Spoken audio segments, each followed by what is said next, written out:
아름답지 않습니까? 우리 아이들한테 정말 이 교회가 자랑스러운 교회가 될 수 있도록 우리 어른들이 더 믿음으로 분발하셔서 우리 아이들한테 좋은 신앙의 유산을 물려주시기를 바랍니다. 하나님께서 이렇게 귀엽고 착한 또 미래가 소망되는 그런 아이들을 많이 주신 것을 인해서 감사를 드립니다. 오늘은 하나님의 말씀 사무엘상 2장 12절로 17절 그리고 22절로 25절 있는 말씀을 함께 보시겠습니다.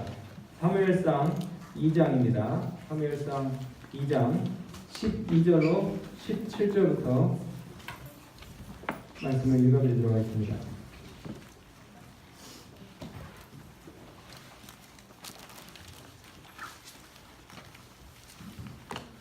엘리의 아들들은 불량자라 여호와를 알지 아니하더라. 그 제사장들이 백성에게 행하는 습관은 이러하니 곧 아무 사람이 제사를 드리고 그 고기를 삶을 때에 제사장의 사환이 손에 세 살 갈고리를 가지고 와서 그것으로 남배나 소새나 큰 솥이나 가마에 찔러 넣어서 갈고리에 걸려 나온 것은 제사장이 자기 것으로 취하되 실로에서 무릇 그곳에 온 이스라엘 사람에게 이같이 할 뿐 아니라 기름을 태우기 전에도 제사장의 사환이 와서 제사 드리는 사람에게 이르기를 제사장에게 구워드릴 고기를 내라. 그가 네게 삶은 고기를 원치 아니하고 날 것을 원하신다 하다가 그 사람이 이르기를 반드시 먼저 기름을 태운 후에 네 마음에 원하는 대로 취하라 하면 그가 말하기를 아니라 지금 당장 내게 내라. 그렇지 아니하면 내가 억지로 빼앗으리라 하였으니 이 소년들의 죄가 여호와 앞에 심히 크면 그들이 여호와의 제사를 멸시함이었더라. 22절부터 25절을 좀 더 읽겠습니다. 22절이요.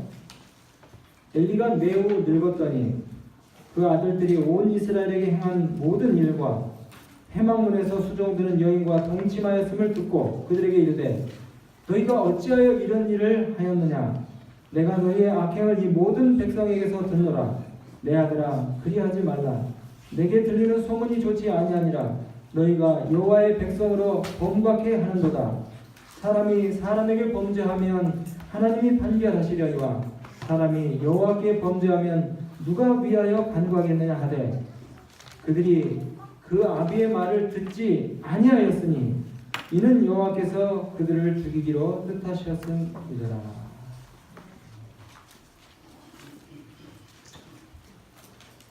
꽤 오래전에 사건이기 때문에 여러분들이 생각이 나시는지 모르겠는데요. 2007년 4월 달에 미국에서 있었던 일입니다. 버지니아 공과대학교 총기 난사 살인 사건인데요. 범인을 포함해서 33명의 사망자와 29명의 부상자가 났던 미국 역사상 최악의 총기 살인 사건 중에 하나입니다. 안타깝게도 이 사건의 범인은 한국인이었어요. 그래서 굉장히 충격적이었습니다. 조승이라고 하는 그 범행 당시 대한민국 국적을 가졌던 이 미국 영주권자로 이제 7살 때, 만으로 7살 때 이 미국에 이민을 가가지고 미국의 그 이민 1.5세대예요. 근데 그 당시에 이 청년은 버지니아 공과대학 그 영어과 4학년에 재학 중이었습니다. 32명의 사람들을 갖다가 총으로 죽인 다음에 자기 자신을 또 총으로 이렇게 얼굴을 쏴가지고 자살을 하고 죽었어요. 여러 그 뉴스 보도가 있었지만은 특별히 한 보도에 의하면 이 청년의 범행 동기가 경제적 불평등으로 인한 피해 망상증 때문에 이런 우발적인 사고가 일어났다고 이렇게 보도를 하면서 이 청년의 불우했던 성장 과정이 잠깐 소개가 됐습니다. 그 중에 특이한 것은 그 미국 이민 2세대로서 미국 사회 이 적응 과정에서 어떤 인종적인 차별, 그 다음에 갈등 이런 것들을 심각하게 경험을 했고 그 와중에 세탁소를 운영했던 그 부모님께로부터 관심과 사랑을 많이 받지를 못했어요. 그래서 이제 부모님이 매우 바쁘기 때문에 우리 그 이민 세대 부모님들이 다 그렇거든요. 거기 그 낯선 사회에서 적응하고 살아남기 위해서 열심히 살다 보니까 뭐 이게 부모가 참 그 엉망진창일 일이 아닐 수도 있지만은 안타깝게도 이 부모가 이제 너무나 바쁜 나머지 무관심 때문에 소외로 인한 그 불만들이 이 아이의 내성적인 성격과 조합이 돼가지고 깊은 원한과 분노를 계속해서 쌓아왔어요. 이 사건의 단면을 통해서 우리가 금방 알 수 있듯이 우리 사회의 편만한 그 불행들, 이것들을 막을 수 있는 방법 중에 하나는 먼저 가정을 잘 돌보는 것이고, 가정의 화목과 행복의 열쇠를 쥐고 있는 그 부모의 역할들이 매우 중차대함을 오늘 잠깐 하나님의 말씀을 통해서 좀 살펴보려고 합니다. 여러분, 그 성경의 인물들 가운데서 자녀 교육에 있어서 당위적인 태도를 통해 그 자녀 교육을 실패했던 그 한 대표적인 인물로서 우리는 흔히 엘리를 이야기합니다. 엘리의 아들들은 본인이 원하지 않았던 상관없이 활동적으로 제사장이었어요. 그럼에도 불구하고 그들은 여기 제가 오늘 그 본문 말씀 읽었던 첫 구절에 나온 것처럼 엘리의 아들들은 뭐라 했습니까? 불량배라고 했어요. 불량배. 오히려 불량배보다 더 악했다고 그랬습니다. 여러분 2장 14절 15절을 보니까 이 아들들은 진짜 법도 없고 질서도 없었어요. 하나님에 대한 두려움과 공경심이 전혀 없었습니다. 제사장을 돕는 그 사환들을 시켜가지고 아주 무모하고도 불경한 요구들을 계속해서 하는 거예요. 제사 드릴 고기를 삶고 있는 이 사람들에게 가가지고 하나님께 아직 드리지도 않은 그 재물을 갖다가 뺏어오라고 그렇게 하는 것입니다. 제사, 우리가 이제 레위기서를 지금 화요일날 공부를 하고 계시는데 제사 그 순서대로 하면은 먼저 이 기름을 하나님께 태워서 바친 후에 제사장들이 그 고기의 몫을 갖다가 취하는 그런 그 절차가 있어요. 그런데 순서적으로 이 바치는 그 제사의 예법을 따라서 기름을 먼저 드려야 하는데 드리지도 않은 그 재물을 갖다가 강제로 이 아들들이 취하려고 하는 것입니다. 거기다가 삶은 고기도 아닌 날고기를 갖고 오라는 거예요. 날고기. 그리고 그 부위가 제사장이 취해야 될 부위가 있고 하나님께 돌려드려야 될 그 부위가 있어요. 제물에. 가슴과 오른쪽 넓적다리는 제사장의 몫입니다. 근데 이 젊은이들이 사람들에게 시키는 건 뭡니까? 갈고리로 그 재물들이 삶아질 때 아무거나 찍어가지고 닥치는 대로 갖고 오라는 거예요. 하나님께 드려야 될 그 부위 상관없이 일단 찍어가지고 첫 번째로 걸리는 고기를 갖다가 무조건 갖고 오라는 겁니다. 그러면서 강제로 빼앗고 그 다음에 심지어는 회막에서 봉사하는 그 여인들과 동침하는 정말 상상을 할 수도 없는 그런 악행을 저지른 이 자식들의 행위에 대한 아론의 반응을 보면 우리는 더 놀라지 않을 수가 없어요. 아론이 어떻게 반응을 했습니까? 거기 그 2장 몇 절입니까? 2장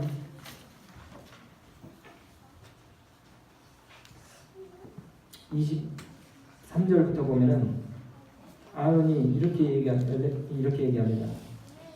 얘들아, 그러지 마. 내가 들어보니까 너희들에 대한 소문이 별로 안 좋아. 엘리 제사장이 이렇게 또 얘기해요. 그리고 니들 이렇게 하면은 백성들이 본받으니까 제발 그러지 마. 사람에게 죄를 범하면 하나님께서 중재하시지만 하나님께 범죄하면 누가 너희들을 옹호해 주겠니? 어떤 분들은 이렇게 생각하실 수 있어요. 에이, 성경이니까 그냥 완곡하게 표현을 했겠지. 이렇게 생각하시는 분들이 있을 수 있습니다. 근데 여러분, 성경에 보면은 극한 상황에서 믿음의 부조들의 단호한 결심과 행동을 찾아볼 수 있는 그런 그 표현들이 있어요, 없어요? 에스더가 자기 백성들을 구하기 위해서 뭐라고 단호하게 이야기했습니까? 죽으면 죽으리라. 이런 표현들이 있어요, 성경에. 모세가 어떻게 했습니까? 백성들을 구원하기 위해서 제 이름을 생명책에서 지워버리십시오. 그럴지언정 우리 백성들을 좀 구원해 주십시오. 바울도 그랬어요. 나의 형제 친척 권력을 위하여 내 자신이 저주를 받아서 끊쳐질지라도 이 백성들의 구원을 원하는 바입니다. 이렇게 아주 그 단호한 표현들이 있어요, 성경에. 근데 엘리 제사장은 지금 뭐라고 충고하는 아이들한테? 그러지 마. 그러지 마.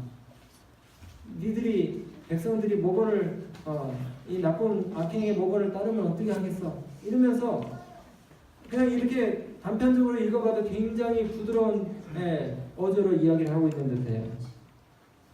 성경 곳곳에 어떤 특정한 상황 가운데서 믿음의 부조들이 과단성 있는 마음의 결심들을 드러내는 그런 표현을 우리가 찾아볼 수 있는 것에 반하면은 이 엘리의 아들들에 대한 충고는 너무나 유약한 것입니다.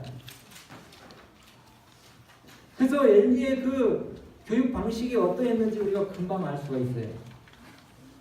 여러분, 엘리는 제사장직에는 신실하게 수행했는지 모르지만 자녀를 양육하는 면에 있어서는 철저하게 실패했습니다. 그는 아들들이 원하는 것을 무엇이든지 그냥 허락해줬어요. 더구나 사람들이 아들들의 무분별한 행동에 대해서 얘기했을 때에 그는 그냥 부드럽게 꾸짖기만 하고 사람들의 소리에 귀를 그냥 꽉 막아버렸어요. 심지어 하나님께로부터 오는 그 강한 꾸지람의 메시지에도 태만했습니다. 그 결과가 어떻게 됐습니까? 제가 길게 이야기를 할 수가 없어요. 시간이 없기 때문에. 한날에 제사장 엘리와 두 아들들이 끔찍하게 죽게 되는 불행을 맞게 됐어요. 여러분, 그 자녀를 양육하고 훈육하는데 세 가지 방식이 있습니다. 뭐 여러 가지 세분화시키는 그런 그 방식들이 있을지 모르지만은 세 가지로 크게 이제 나누면은 방임형, 그 다음에 아주 그 강압적으로 하는 그런 형태가 또 있고, 세 번째는 이제 성서적으로 굉장히 올바른 그런 그 권위형 세 가지가 있습니다. 첫 번째 이 방임형, 특별히 이제 엘리 제사장의 이야기를 통해서 우리가 더 깊이 알 수가 있는데요. 엘리 제사장의 교육 방식에 대한 하나님의 평가가 3장 12절부터 13절에 나와요. 내가 엘리 집에 대하여 말한 것을 처음부터 끝까지 그날에 내가 그에게 다 이루리라. 13절, 내가 그 집을 영영토록 심판하겠다고 그에게 이룬 것은 그의 아는 죄악을 인함이니 이는 그가 자기 아들들이 저주를 자청하되 금하지 아니하였습니다. 저주를 자청하되 금하지 아니하였습니다. 방임형입니다. 바로 엘리의 가장 크고도 심각한 죄는 태만의 죄였습니다. 엘리는 제사장으로서 누구보다도 하나님의 뜻과 법을 가장 잘 알고 있었어요. 그런데도 불구하고 그는 자녀들의 방자한 정욕과 삐뚤어진 식욕 그리고 타락한 도의심을 그대로 가지고 자라나도록 그냥 방치했어요. 여기 이 복음성경 주연안에 보니까 엘리는 하나님의 율법으로 자녀들을 교육하였고 자신의 생애로 선한 모본을 남기긴 했지만, 그 다음 말씀을 잘 들어야 돼요. 모본을 남기긴 했지만 그것만으로는 충분하지 못했다. 모본을 보인 것으로 그 의무를 다한 것으로 생각한다면 그것은 큰 오산입니다. 그 자녀들이 왜곡된 의지를 쫓아서 행할 때에 그것을 하지 못하도록 뭘 해야 돼요? 금지를 했어야 돼요. 금지를. 본을 보이는 것은 기본이고 우리 자녀들이 잘못된 선택을 했을 때에 그것을 단호하게 금지해야 되는 것입니다. 예를 들면 목사가 도박장 안 가는 것이 당연합니까? 안 합니까? 목사가 술집 안 가는 것이 당연히 안 당연해요? 당연하죠? 제가 술집 안 가고 도박장 안 갔다 그래가지고 그 모본을 보였다 그래가지고 그것으로 임무가 다 끝난 겁니까? 자녀들이 만약에 가면 어떻게 해야 돼요? 그것을 사랑으로 권고하고 훈계하고 옳은 길을 가르쳐줘가지고 안 가도록 뭐 해야 돼요? 막아야 돼요. 끝내 자신들이 선택하는 것은 어쩔 수 없지만은 그러나 그 선택의 기로에 섰을 때에 자녀들한테 그것이 잘못됐다는 것을 뭐 해줘야 되는 것입니까? 얘기를 해줘야 되는 것입니다. 죄를 깨우쳐주고 간곡한 호소로 하나님께 의지하면서 기도로서 그 아이들이 돌아오도록 그렇게 이야기를 해야 되는 것입니다. 여러분, 부모들은 이 본성적으로 애정의 요구에 굴복하기 쉬운 그런 성향들을 가지고 있어요. 자기 자식 안 이쁜 사람 손 한번 들어보세요. 그리고 어떻게 하다 보면은 진짜 하지 말아야 될 것을 했는데도 차마 말을 못하는 경우들이 있어요. 고슴도치도 제 새끼 다 귀엽다고 하는데 미운 짓을 해도 얼마나 귀엽고 사랑스럽고 예쁘겠습니까? 그래도 여러분 안 되는 것은 안 된다고 얘기를 해야 됩니다. 여러분이 늘 기도를 하셔야 돼요. 이 지혜를 주시도록. 많은 아이들이 스스로 법칙을 정하지 않음으로써 자기 마음대로 하려고 그래요. 여러분 이런 단어가 있어요. 폭군 아이, 폭군 아이. 집에 혹시 이런 아이 두신 분 계십니까? 폭군 아이. 가정의 진정한 군주가 아빠가 돼야 되고 엄마가 돼야 되는데 자식이 뭡니까?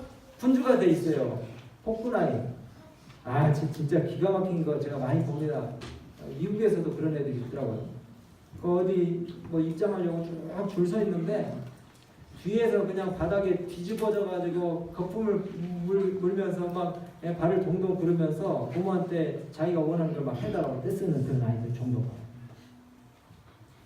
통제력을 그냥 막 잃고 제 멋대로 하는 것입니다. 자기 요구가 관철될 때까지 계속해서 부모를 괴롭히는 것입니다. 계속해서. 그러니까 이 아이들 있잖아요. 눈치가 귀신 같아요. 부모 딱 표정을 보고 이렇게 하면 내가 부모를 이길 수 있겠다 싶어서 막 얼르고 떼쓰고 막 해가지고 끝까지 잘못된 것인데 자기가 원하는 것을 갖다가 쟁취하고 말아요. 그래서 자기가 어떤 존재인지 가정에서 과시합니다. 진이 곧 법이다. 3살짜리 5살짜리 애들이 그런다니까요. 내가 곧 법이다. 내가 부모보다 더 높다 이렇게 하는 것입니다. 응석바지, 과잉보호, 그리고 과잉사랑, 특별히 아이에 대한 과대평가. 너무 많은 관심 때문에 지나치게 아이들이 그 자아가 아주 과잉되게 형성이 돼버리는 것이에요. 여러분 아이들한테 칭찬도 너무 그냥 막 남발하면 안 되는 것입니다. 아시겠죠? 그 다음에 내 아이 뽐내기 위해서 무대에 자꾸 세우는 거 이것도 좀 조심해야 돼요. 상당히 생각해 봐야 돼요. 아이의 달란트를 갖다 개발시키기 위해서 단 위에 세우는 것도 중요하지만은 사람들한테 과시하기 위해서 부모가 대리만족을 하기 위해서 세우는 것도 이것도 큰 문제예요. 아침에 일어나자마자 불평부터 늘어놓는 아이. 원하는 음식이 없으면은 그냥 상을 갖다가 다 제껴버리고 또 자기가 원하는 음료수를 안 사주면은 끝까지 때를 쓰면서 난리를 부리는 아이. 화장실에 들어가가지고 핸드폰을 들고 온 가족들을 갖다가 불편하게 하면서 나오지 않는 아이. 채널을 갖다가 독점하기 위해서 형이랑 막 싸우는 아이. 여러분 이런 아이들을 기도로서 잘 훈계해서 법을 알게 하고 그 다음에 버릇을 고쳐야지. 안 그러면요 정말 그래서 성경은 잠언서에 이렇게 말씀하고 있습니다. 잠언 13장 24절에 초달을 참아 못하는 자는, 초달이 뭡니까? 회초리. 이걸 못하는 자는 그 자식을 오히려 미워한다 그랬어요. 자식을 사랑하는 자는 근실하게 경계하느니라. 이게 한 번으로는 안 되고 지속적으로, 한 번으로는 안 되고 지속적으로 끈기 있게 이루어져야 되는 것입니다. 어저께도 제가 이제 가정의 달 5월을 맞이해서 우리 자녀교육에 대한 말씀을 드렸는데 맞벌이 하시는 우리 부모님들 오늘 제 말씀을 신중하게 잘 들어주시기 바랍니다. 그리고 시험은 받지 마세요. 이제 맞벌이가 요즘은 대세이기 때문에 누구나 다 맞벌이를 하니까 기분 나쁘실 분은 없어요. 근데 이게 부인할 수 없는 사실이 하루 종일 일하고 오면은 피곤해요, 안 피곤해요? 엄마들 피곤하죠? 아이들 가르칠 여력이 없어요. 지식적으로도 뭡니까 정서적으로도 아이들을 케어할 힘이 없습니다. 솔직히 엄마도 쉬고 싶지 않겠어요? 사람인데 에너지 한계가 있잖아요. 하루 종일 직장에서 시달리고 왔기 때문에 밥도 빨래도 청소도 누가 좀 해줬으면 좋겠어요. 근데 거기다가 애들까지 와가지고 칭얼대면 얼마나 힘들겠습니까? 그러니까 그냥 맛있는 거 하나 사주고 그 다음에 핸드폰 던져주고 그 다음에 때로는 선물 하나 사주고 잘못해도 그냥 넘어가고 잠시간의 평화를 위해서 그냥 좋은 게 좋다는 식으로 서로 그냥 간섭하지 않고 떨어져서 살았으면 좋겠다고 그렇게 생각을 해서 마땅히 교정이 필요한 그런 아이들을 갖다가 교정을 해주지 않고 넘어가는 것이에요. 행동을 바로잡지 않고 계속 넘어가는 것입니다. 그런데 아무리 양식이 없는 부모라 할지라도 진짜 이건 아니다 싶은 그런 상황이 생겨야 안 생겨요? 그때 부모가 어떻게 합니까? 그동안에 태만해 왔던 교육을 한 번에 끝내려고 그래요. 그래서 본때를 보여줘서 내가 고쳐야겠다 그래가지고 너무 또 뭡니까? 지나친 과한 이 폭력과 폭언을 사용을 해가지고 애들 갖다가 짓누르려고 그래요. 여러분 가지가 가늘었을 때는 그냥 실 하나만 이렇게 묶어가지고 해도 나무가 뭡니까? 장가지가 잘 굵어지죠? 근데 이게 굵어졌을 때는 돼야 안 돼요? 오히려 어떻게 합니까? 이게 강압적으로 더 큰 줄을 매가지고 하다가 보면 부러져 버리잖아요. 지속적으로 자주 관찰을 하면서 아이들의 교육을 갖다 우리가 챙겨야 되고 자녀 교육은 정말 인내와 부지런함이 필요한데 이것이 귀찮으니까 그냥 다음에 해야지 그렇게 미루다 보면 이미 아이들은 다 자라버리고 더 이상 교정할 수 없는 그런 상태로 접어든 것입니다. 저도 이 말씀을 준비하면서 마음 가운데 반성을 많이 했어요. 아이들이 이제 지금 다 집 바깥으로 이제 나가버려서 애들한테 뭐 정말 도움이 되는 말씀을 해주고 싶어도 할 수가 없어요. 이제 카톡으로 좋은 성경 말씀 보내고 그 다음에 뭐 이렇게 했으면 좋겠다 원하는 말을 이렇게 보내면은 아빠 자꾸 뭐 이런 거 보내지 마 이렇게도 하고 그 다음에 새삼스럽게 왜 그래 이렇게 보내요. 답변이. 우리 아이들이 이거 보지 말아야 되는데 정말 기도가 많이 필요합니다. 매일 아침 엄마가 먼저 하나님께 자신을 바쳐야 돼요. 하나님 정말 저는 지혜가 없고 방법을 모르겠습니다. 가르쳐 주세요. 제 아이를 어떻게 지도해야 될지 지금 이 상황에서 어떻게 아이를 갖다가 훈계해야 될지 주님 가르쳐 주십시오. 간절히 하나님께 새벽마다 내어 달려야 되는 것입니다. 여러분 자녀의 이 성패는 성공의 이 여부는 우리 어머니들의 무릎에 달려 있습니다. 아시겠죠? 저녁 때 일찍 주무시고 아침에 작심을 하고 일찍 일어나가지고 자녀들의 이름을 불러가면서 기도하시기를 바랍니다. 이 자녀 교육에 관계된 육아서를 갖다가 탐독하는 것도 좋지만은 매 순간순간마다 기도로서 하나님께 도우심을 구하는 것이 정말 절대적으로 필요해요. 왜냐하면 아이들 성향이 다 틀리고 또 우리 아이들과 맞닥뜨릴 그 상황들이 다 틀리기 때문에 교본이 없어요. 교본이. 이거는 나와 하나님과의 관계를 통해서 풀어야 될 숙제입니다. 사무엘상 2장에 보니까 엘리와 그 아들들에 대한 이야기만 나오는 것이 아니고 모보니 때는 한 그 인물이 또 나오는데 바로 사무엘의 어머니 한나입니다. 엘리의 아들들과는 너무나 대조적인 한나의 아들 사무엘. 사무엘은 도대체 어떤 교육을 받았기에 이미 12살 이전에 가정에서 어머니의 신실한 교육을 받았어요. 그래서 제사장의 아들들 홈리와 비나사는 전혀 딴판의 태도와 모습들을 갖다가 이 사무엘이 보여주는 것입니다. 여러분 사무엘이 어떻게 해서 얻은 아들입니까? 네, 기도로서 얻은 아들이에요. 그래서 한나는 젖을 떼기까지 이 아이를 자신의 무릎에 두고 3년 동안 선한 것과 악한 것을 분별할 수 있도록 정말 조심스럽게 이 엄마가 무릎 교육을 시켰어요. 심지어 하나님의 성막에서조차도 악한 가마가 막 이렇게 들끓는 바로 그 시대에, 이상과 예언이 없던 그 엘리 선지자 시대에 자신의 신앙과 믿음을 올곧이 지킨 이 사무엘의 그 인성과 이 품격이 바로 어머니의 무릎 교육에서부터 나왔다는 것입니다. 그러면서 여기 가정에서 어머니의 결정적인 역할에 대해서 이렇게 강조를 하고 있는데요.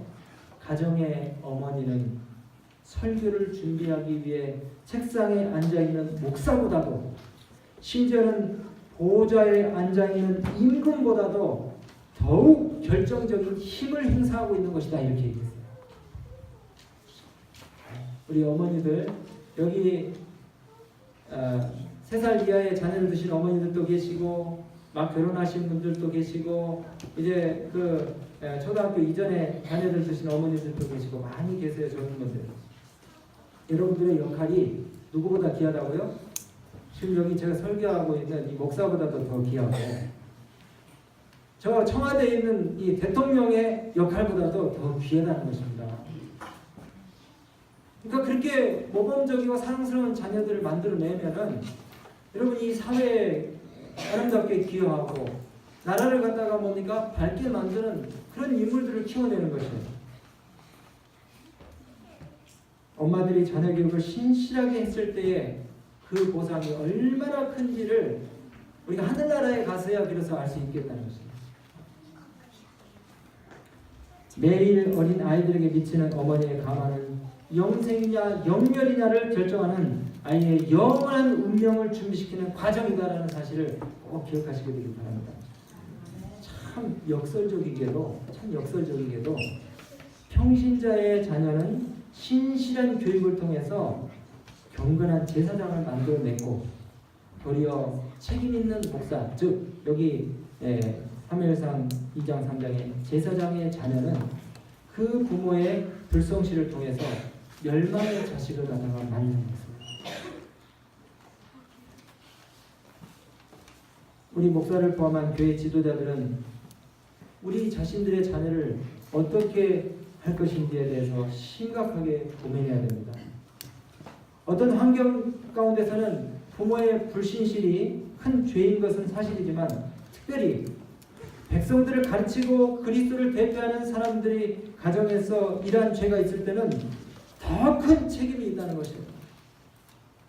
여기 앉아 계신 우리 성도님들, 집사님들, 가정에서 자녀가 혹시라도 좀이라도 잘못되면은 그 책임이 있기는 하지만은, 그러나 장로님들이나 목회자의 자녀들이 문제를 일으키면은 그건 더 큰 책임이 있다는 것입니다. 왜냐하면은 우리들의 강화가 다른 신자들에게 더 크게 작용하고 미치게 된다는 것입니다.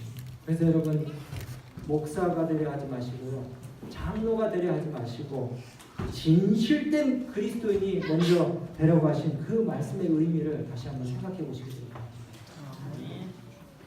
왜냐하면 목사나 장로는 자신이 잘못하면은 자신만 망하는 것이 아니고 온 성도들을 갖다가 다 망하게 할 것이기 때문에, 가정을 잘 다스리지 못해서 그때 모본으로 인해서 교회에 정말 어려운 그 가마들을 끼치지 않도록 하기 위해서 우리 지도자들이 더 많이 기도하고 하나님 앞에 헌신해야 될 것입니다.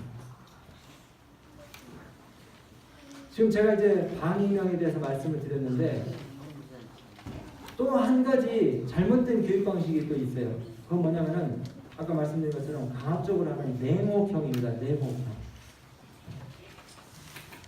사무엘상 14장에 보면은 그 신뢰가 나오는데, 그 블레셋과의 전쟁에서 사울이 백성들과 자기 자신의 그 주변 사람들이 이렇게 얘기했어요. 전쟁에 승리할 때까지는 어느 누구도 취한 음식이라든가 아무것도 먹지 못하리라, 그렇게 선언을 했습니다.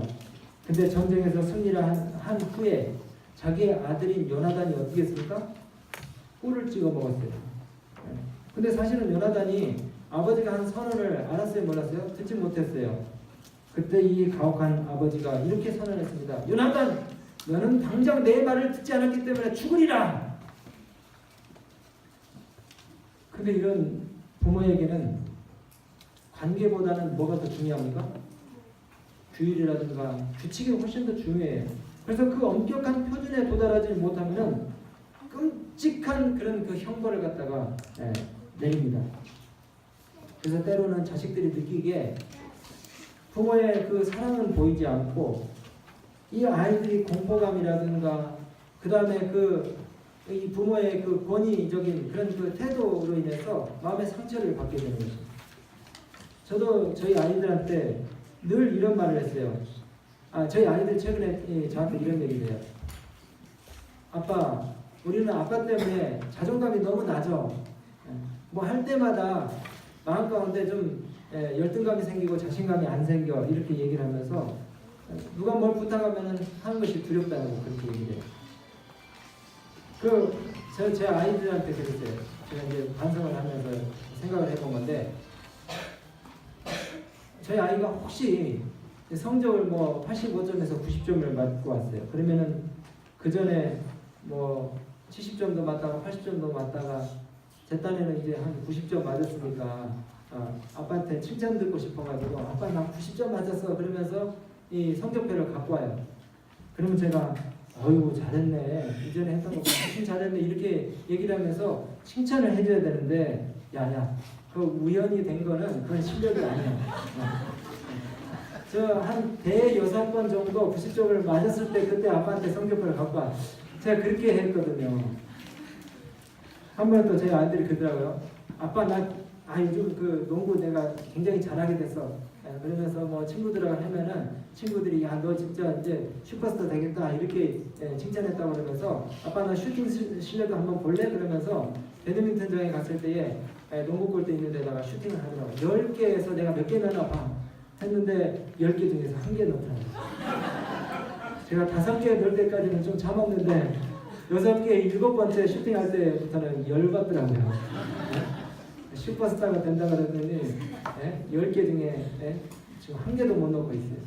그러다가 10번째 됐을 때 겨우 하나 딱 들어가니까 야 1000번을 연습해. 10,000시간의 법칙도 있잖아. 10,000시간 연습하기 전에는 잘한다고 얘기하지 마. 이렇게 얘기했거든요. 어떤 때는 교회 가야 되는데 꼭 늦어. 그러면 빨리 나와. 너 때문에 아빠 창피해 죽겠어. 아빠가 목사인데 이 목사 체면에 자식들 제일 늦게 나오고 교회 제일 늦게 가면은 교인들이 어떻게 생각해? 이렇게 하면서 계속적으로 제가 냉혹하게 권위적인 그런 그 부모의 모습을 보이는 것 같아요. 골로새서 3장 21절을 보니까 아비들아 너희 자녀를 경록해 말지니, 오늘날 표현을 하면 이 자녀들 열받게 하지 마라 이 말이에요. 경록해 하지 말지니 낙심할까 합니다.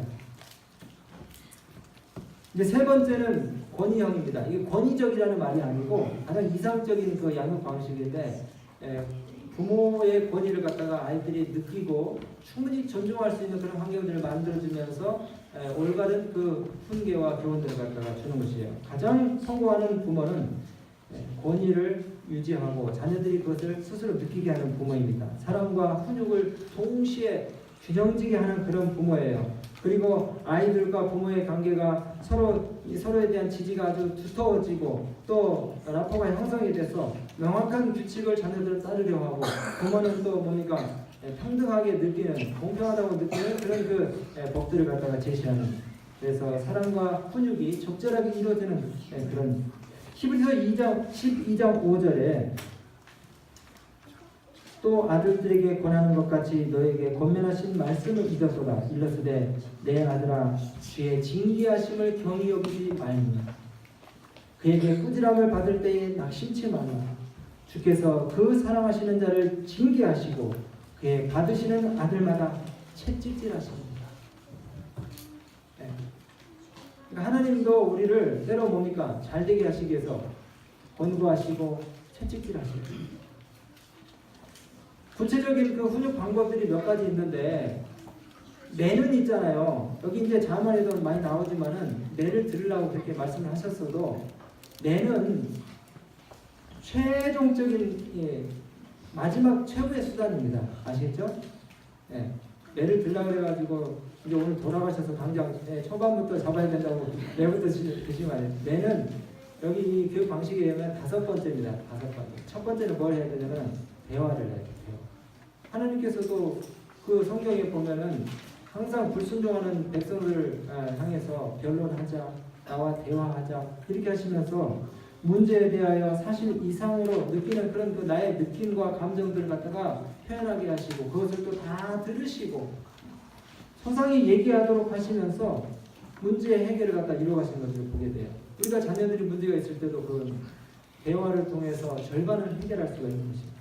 어떤 경우에는 우리 부모님들 얘기를 하지 마시고 아이 말이 좀 잘못된 것 같다 생각이 될지 몰라도 끝까지 한번 들어보세요. 끝까지 들어보세요. 그러면 아이들은 있잖아요. 자기의 문제가 상당히 해소된 것을 스스로 느끼게 될 것입니다. 야고보서 1장 19절 그런 말씀 있잖아요. 듣기는 속히 하고 말하기는 뭐하라? 더디하라. 자녀 교육할 때도 이게 통해요. 그래서 능동적인 청취를 통해서 아이들을 갖다가 대화를 가지고 접근하는 것입니다. 두 번째는 사회적인 고립. 조금 약간 좀 어려운 방법인데 애들이 이제 말을 안 들으면은 때리기 전에 먼저 이렇게 좀 격리를 시켜놔요. 분리를 시켜놓는 것입니다. 그래서 옛날에 어떤 목사님 그랬대요. 하도 차에서 때를 쓰니까 얼토당토 하는 걸 가지고 거의 막 1시간 반 동안 계속 괴롭히니까 부모를 봉고차를 딱 세웠어요. 고속도로 를 이제 계속 가야 되는데 이 교육이 필요하다 싶어가지고 목적지가 아닌 그 뭡니까 출구로 나가가지고 국도에다가 아이를 갖다가 내리게 해놓고 너 걸어와 이렇게 해놓고 차는 이제 가는 거예요. 그렇지만 부모는 계속해서 뭡니까 아이를 갖다가 지켜보고 있는 거예요. 그리고 이제 아이가 정말 공포감을 느끼고 두려움을 느낄 때는 부모가 이제 충분히 챙길 수 있도록 그렇게 장치를 해놓고 격리를 시키는 것입니다. 뭐 역대하 33장에도 므낫세가 왕인데 정말 끔찍한 범죄들을 저지르고 하나님께 불순종했을 때 아수르로 포로로 끌려가잖아요. 그리고 거기서 회개하고 어떻게 합니까? 다시 왕으로서의 자리에 복권이 되는 이야기가 나옵니다. 세 번째 방법은요, 박탈입니다. 정말 좋지 않은 것들, 아이에게 해가 되는 것들을 뭡니까? 때로는 뺏어야 되는 것입니다. 뺏어야 되는 것입니다. 뭐 인터넷이라든가 게임 이런 것들도 강곡하게 얘기를 하고 대화를 하고 충분하게 시간을 주고 아이들한테 뭡니까 회심할 수 있는 그런 그 기회를 주지만은 그것이 도저히 안 됐을 때는 때로는 또 그것을 갖다가 수고할 수도 있는 것이에요. 그 다음에 마지막 네 번째는 논리적인 추론입니다. 논리적인 추론. 이거는 그 부모가 개입을 하지 않고 자기 스스로 그 행동에 대한 결과를 갖다 보게 하는 것이에요. 예를 들어서 아이가 학교를 가는데 아침마다 부모가 태워줘요. 근데 아이가 매일 늦어요. 그러면 늦는 대로 계속 가는 것이 아니고 어느 한날은 그냥 차를 태워주지 말아요. 그리고 버스를 타고 가게 해가지고 8시 반에 뭡니까 정각 출석을 하는 시간인데 8시 50분이나 9시쯤에 가게 해가지고 선생님으로부터 혼이 난다든지 아니면은 불이익을 받는다든지 해서 본인이 한 행동에 대한 결과를 갖다가 맛보게 하는 것이에요. 그렇게 해서 본인들이 자신의 잘못을 갖다가 수정하고 고칠 수가 있는 것입니다. 이제 그리고 마지막은 신체적인 훈육인데 그것이 바로 체벌인 것입니다. 그리고 우리가 이 훈육을 할 때에 부모들이 자신에게 이 마음 가운데 이 닥친 그 감정들, 화를 풀기 위해서 아이의 드러난 행동만 가지고 감정적으로 접근하는 것을 매우 조심해야 되는 것입니다. 성경적인 훈계는 자녀의 드러난 행위라든가 어떤 성취라든가 그들의 그 성격만 가지고 반응하는 것이 아니고 자녀의 마음속에 들어있는 죄성 그리고 불순종, 마음의 동기, 의도 이런 것들을 관찰하는 것입니다. 아시겠죠? 자녀들이 막 때를 쓰고 말을 안 듣고 이렇게 할 때에 여러분 자녀를 미워하지 마시고 그 자녀 뒤에 있는 그 죄의 성질들, 본성들 그리고 그것을 이용을 하는 사단을 갖다가 여러분들이 보십시오. 그렇기 때문에 우리가 기도가 필요한 것입니다. 오늘 저는 말씀 마치면서 어떤 아들이 방탕한 삶을 살다가 감옥에 들어갔어요. 마지막에 이렇게 말하면서 집을 떠났다고 합니다. 엄마, 왜 그때 나에게 안 되는 것은 안 된다고 호되게 단호하게 말씀해 주지 않으셨습니까? 왜 좀 더 강한 훈계로 나를 붙잡아 주지 못했습니까? 잠언 22장 15절에 아이의 마음에는 미련한 것이 얽혔으나 징계하는 채찍이 이를 멀리 쫓아내리라. 잠언 13장 24절에 초다를 참아 못하는 자는 그 자식을 미워함이라. 자기 자식을 사랑하는 자는 근실히 징계하느니라. 그리고 마지막 잠언 23장 13절 14절에 아이를 훈계치 아니치 말라. 채찍으로 그를 때릴지라도 죽지 아니하리라. 그를 채찍으로 때리면 그 영혼을 음부에서 구원해내리라. 다시 한번 말씀드리지만 우리 모든 부모님들, 우리에게 정말 기도가 필요합니다. 정말 기도가 필요해요. 아이들의 생각과 정신을 마비시키는 유해한 환경들이 도처에 널려 있습니다. 부모의 영향과 역할이 너무나 제한적이고 모호해져가는 이 시대일지라도 우리가 무릎을 꿇어서 하나님께 우리의 자신을 또 우리 자녀들 하나님께 드리고 정말 하나님께 매어 달리는 그와 같은 믿음 생활을 한다면 우리 자녀들 하나님의 농원에 유용하게 사용되는 그와 같은 귀한 그릇들로 자라나리라고 생각이 됩니다.